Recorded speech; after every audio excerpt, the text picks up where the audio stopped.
So you've been wanting to research companies, but you don't necessarily have the time to do it yourself, or you don't know how to do it yourself. In this series of videos, I'm going to be going step by step through my entire process from beginning to end on how I find companies, what I look for when I do my initial research on the companies. If they pass my initial research, how do I value and evaluate them after reading their financial statement? I will go step by step, including valuations when we get to that point, in how to evaluate companies. My name is Jason Rivera, and welcome to Value Investing Journey Case Studies. Hey, Jason here. In today's case study video, we're continuing to go through ASXFY's financial statements. Still in the 10K here. This is part 2 of going through the 10K, or in this case, the 20F, their annual report. Last time we left off talking about just kind of general stuff, how I set up my research, how I set up my notes, things of note, or my 3 sections on my reports, general info, things of note, and risks. And we just kind of left off there. We left off with about page 21, and I'll scroll back up to that. This is starting or ending at page 42 here. But let me scroll back up here to figure out where we left off. So this is where we kind of left off last time, the beginning of page 21.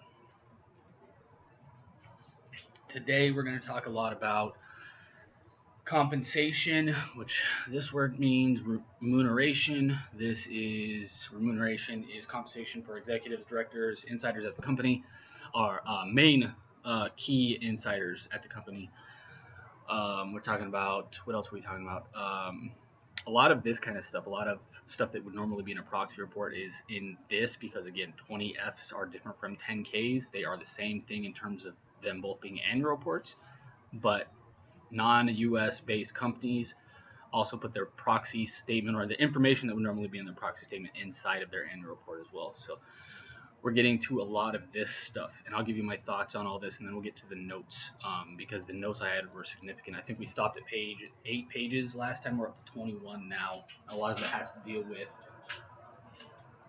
this kind of stuff, again, how they compensate managers and directors and insiders. So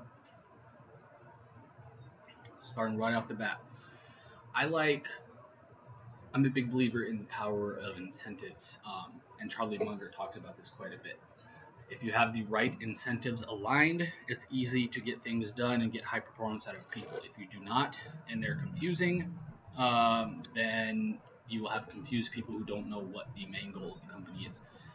This company has a ton of, in my opinion, convoluted compensation. It's not necessarily convoluted as it's hard to understand, but it's frankly ridiculous, the amount of information that's in here. And again, most of the notes, we started at 8 pages of notes, or we ended at 8 pages of notes at the first session, first case study. And before I go any further, if you want to see those videos before you watch that, they will be linked below or above this video, depending on where you're watching this.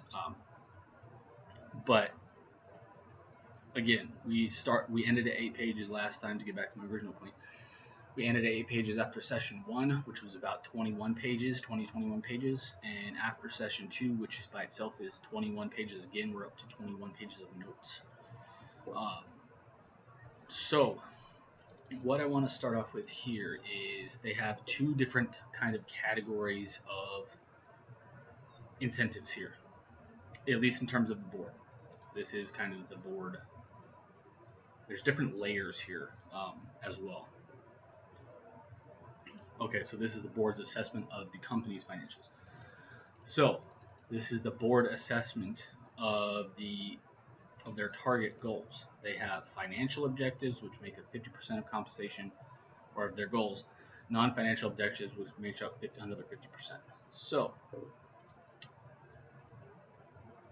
4 things here in financial objectives, reasonably straightforward. I don't know why, frankly, this is here. That doesn't make any sense. Earnings per share, I don't like.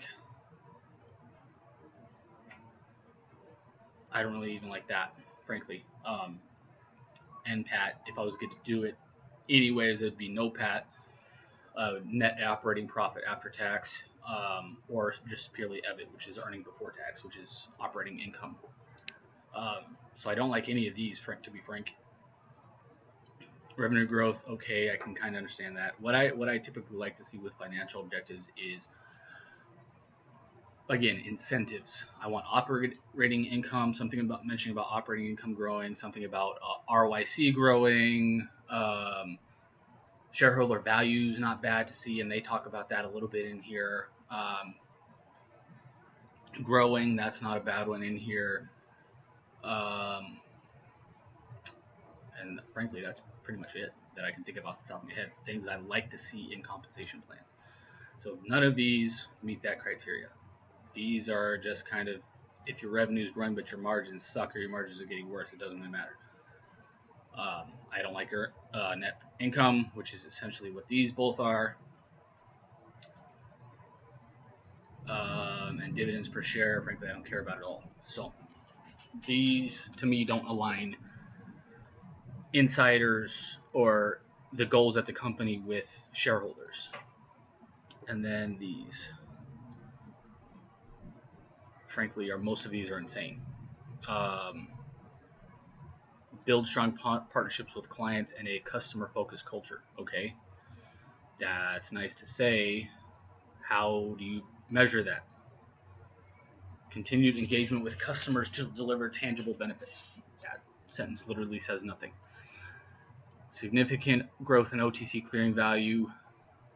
That's decent, but again, it doesn't talk about significant growth. Usually that means they just want to grow revenues or contracts or whatever it is. That doesn't talk about profits or anything.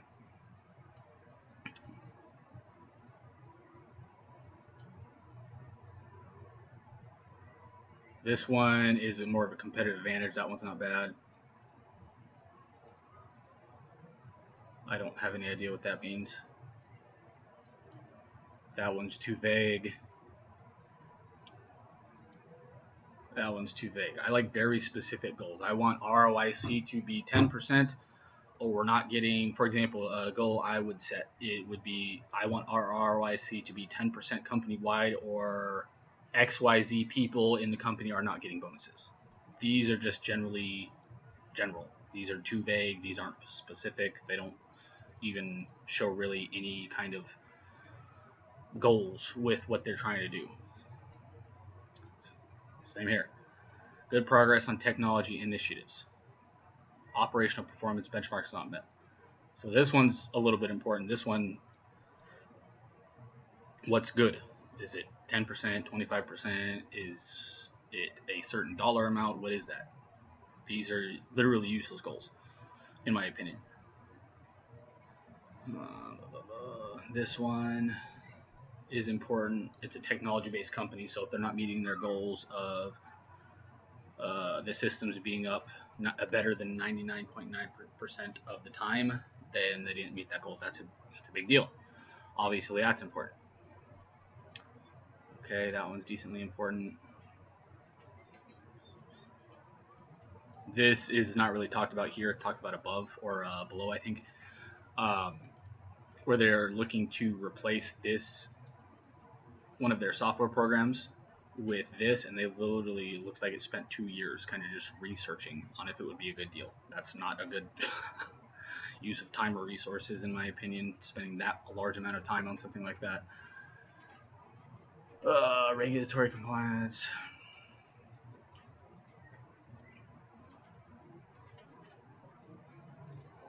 That's a decent goal.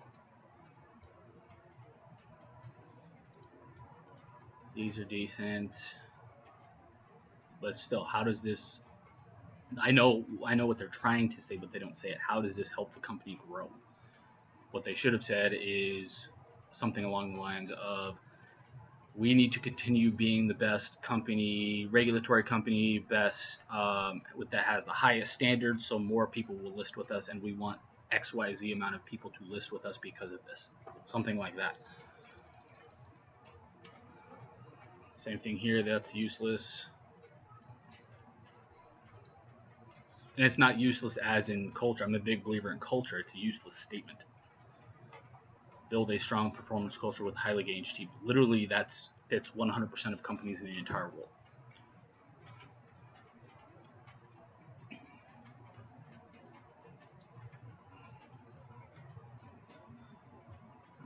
These are pretty much all useless. Workplace health and safety, lost time injury. I don't know how people would get injured in this line of work. It's all software and technology based as far as I know. And up to this point in the thing, so I don't know how people would get, unless they're talking about like carpal tunnel syndrome. That's a pretty useless statement. Again, I want something specific. Be recognized as a positive contributor to Australia's economic future. Okay, by doing what? Listing XYZ amount of companies, Australian companies help XYZ amount of Australian companies, or Oceanic and Southern Pacific companies go public in an XYZ time in the next year, for example, something like that. These are just bleh. And you can tell a marketing or an HR person wrote these kind of things because they literally talk about nothing most of the time. So moving on. Then they get into, and this again, these kind of sections make up the overall kind of general structure of their targets. These aren't specific goals, most of them. So how the hell are people supposed to know inside the company if they've met their goals and bonuses or not? I bet you most of them don't. I bet you if there was a survey that asked, do you understand, based off of this information only, they might have other internal docs that they send out, but based off this information only, what your goals are for this year in, let's say, the marketing department or the sales department or the technology department. I don't know what these mean. Obviously, maybe they've sent out internal memos about this kind of stuff that they don't release publicly, but that's just useless information up there. And those make up the kind of bonus and salary structures. So here we get down to more complexity because they break it down into short-term and long-term incentives. This is only for the CEO and deputy CEO participate in this plan, long-term plan. This is talking about how they award performance rights and grants and ordinary shares and blah, blah, blah, and all that kind of stuff. This is kind of straightforward for CEOs. This is reasonably straightforward. I didn't see any major things of note in here that would have caused concern. But then you get into even more complexity. They base this off of their earnings per share going up. They base the bonus off total shareholder return going up. And there are ranges, which adds even more complexity. More complexity here.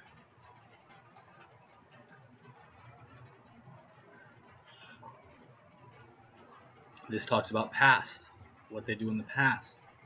This is all information here, what happens. When they get bonuses, when they vest, all these kind of things. Again, adding more and more and more complexity on this already complex situation that they've created for themselves. Accounting treatment of long-term, these long-term investments. Again, more complexity because they have to account for all of this. Fair value. So they get to, what is this? See, I don't even know what the hell this means. I'm assuming price of grant, volatility. I don't even know what the hell that's measuring. PA, discount rate. I know what that is. Dividend yield. I know what that is. Fair value of performance rights as of these dates and time. Performance rights as of these dates and time. Weighted average. See, I don't even know what this final number is down here. I don't know what that is. Is that the amount they get based on these dates and time, based off these performance metrics? Again, super complex, super, frankly, frustrating to read. When I see stuff like this, it doesn't necessarily mean something bad is going on, but it makes me think that there might be something bad going on because it's so complex. This really isn't important. This is their service agreements for these executives in the company.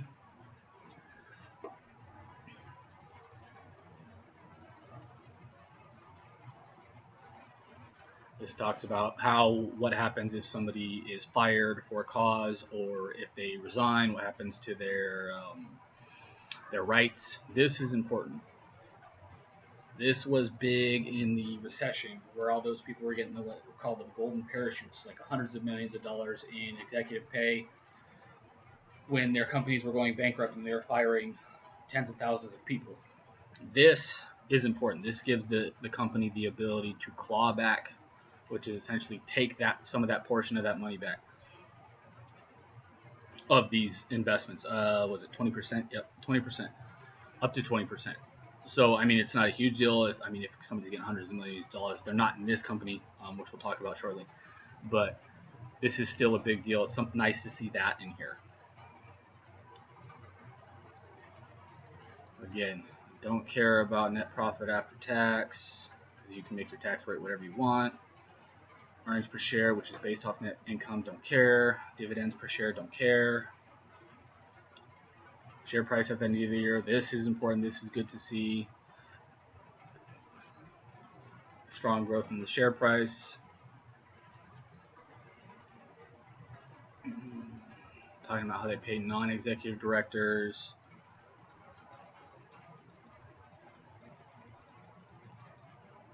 Director fees. This is insane. They approved up to $2.8 million per year for directors' fees. That's insane.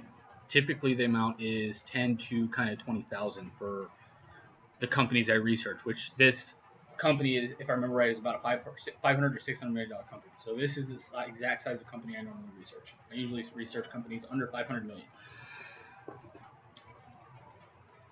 They've approved just $2.8 million, up to $2.8 million just for the directors. Again, normally each director for these size of companies gets $10,000 to $20,000. So you'll see down here what kind of money they're paying their directors. And they're seeking to raise it to $3 million. Again, insane. I want everybody to be rich. I want to be rich. I want everybody to be rich. But when you're looking at a company like this, you have to think this is shareholder money. This is essentially your money that they're giving to these directors. And that is a lot of money. Again, $10,000 to $20,000 is typically what I've seen. So I'm going to zoom out here. This is the, does this include directors? No. So this is executives in the company and former executives in the company. These are the current ones. These are the former ones. What you'll see here, frankly, I've never seen this before. They pay their former director or executives significant money based off their prior fees, prior performance rights, prior shares, etc. Whatever they earned, invested, they are paying out 3.5. So 4.8, 5.2, let's just round up, 6, and 7. So they're paying about $7 million a year to just their former executives. I've never seen something like this before. That's insanity. They're paying more for their former executives, which I'm assuming one or multiple of these people are founders, which is why they're getting paid so much of the company. We haven't gotten that far yet. But they're paying more for their former executives than they're paying for their current executive team. Does that make any sense whatsoever? No, it shouldn't. Again, insanity.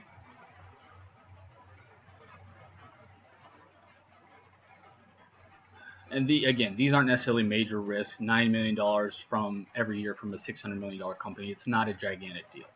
These are just some of my pet peeves that make me think that these insiders and executives don't have shareholders' best interests at heart. Again, I want everybody to be rich. I'm working to become massively wealthy myself. I am working to help others become massively wealthy in my consulting jobs. I have no issues with people becoming rich, but when you're talking about shareholder money, which again, this is, That's when I have an issue.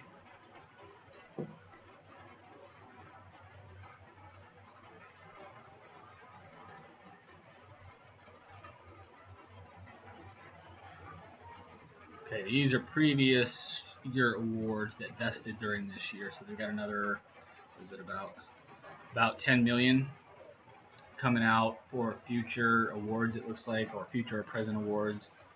Again, insanity, and a lot of that's going to their former executives who no longer work at the company. This guy's been gone since 2015. They're still paying him. What is that? Note 8. Following restructure during the year, these executives cease to be classified. Okay, so I need to research on what that is more. But again, insanity. They're paying. This is the final year. Totally.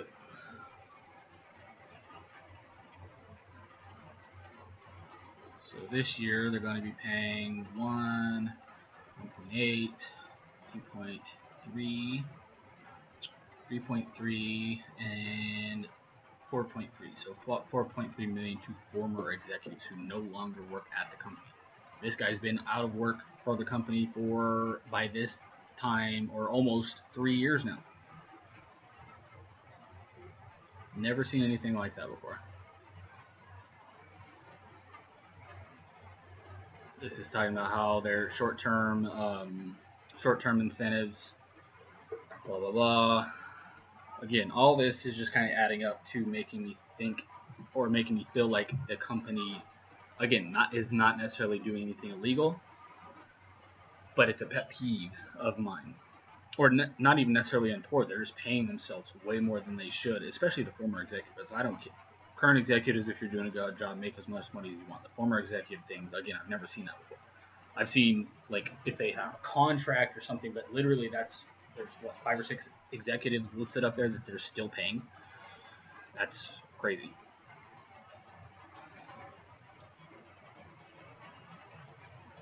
This talks about the number of shares of their ordinary shares.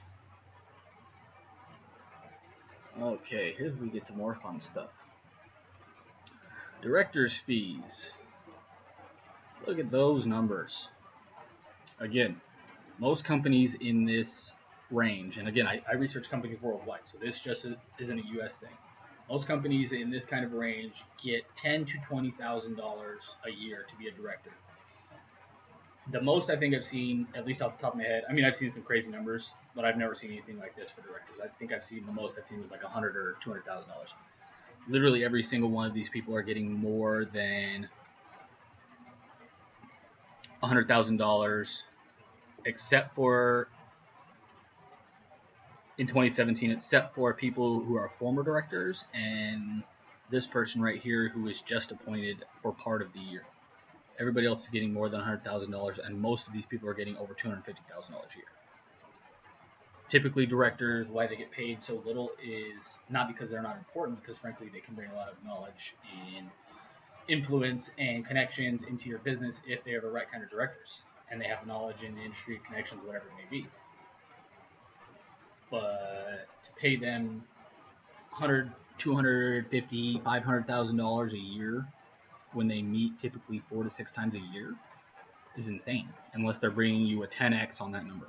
So unless literally these executives are bringing $24 million to the table at least in return business, knowledge, experience, risk management, whatever the case may be, this is just wasted money. It's literally a $2.4 million that's just completely wasted, in my opinion. Again, this isn't a big deal in the grand scheme of things. $2.4 million. This is a $500, $600 million company. It's just, again, a pet peeve of mine.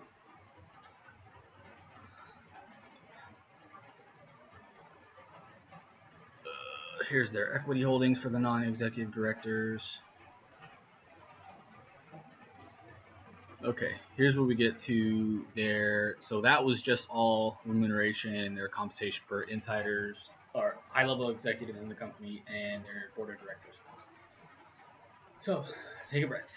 all that was pretty much not good information in my opinion, except for the clawback thing. That was it. All that was, for the most part, again, not necessarily bad in most people's opinions, but it's a pet peeve of mine because it makes it look like they don't care about shareholders' best interests, using shareholder capital in the best way, those kind of things.